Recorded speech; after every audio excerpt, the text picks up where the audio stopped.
প্ৰচণ্ড শিল বৰষুণৰ মাজতে কলিয়াবৰত ভয়ংকৰ পথ দুৰ্ঘটনা। কলিয়াবৰৰ কুৱৈতলৰ ৰাষ্ট্ৰীয় ঘাইপথত সংঘটিত হৈছে এই ভয়ংকৰ পথ দুৰ্ঘটনা।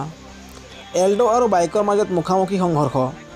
এই পথ দুৰ্ঘটনাত গুৰুতৰভাৱে আহত হয় দুজন বাইক আৰোহী। ঘটনাস্থলীত কলিয়াবৰ আৰক্ষীয়ে উপস্থিত হৈ আহত দুজনক কলিয়াবৰ মহকুমা অসামৰিক চিকিৎসালয়ত ভৰ্তি কৰে। আহত বাইক আৰোহী দুজন কলিয়াবৰৰ কুঠৰীৰ বুলি জানিব পৰা গৈছে। দুৰ্ঘটনাগ্ৰস্ত বাইকখনৰ নম্বৰ হৈছে AS12 AH6621 আৰু এল্টোখনৰ নম্বৰ হৈছে AS02L7223।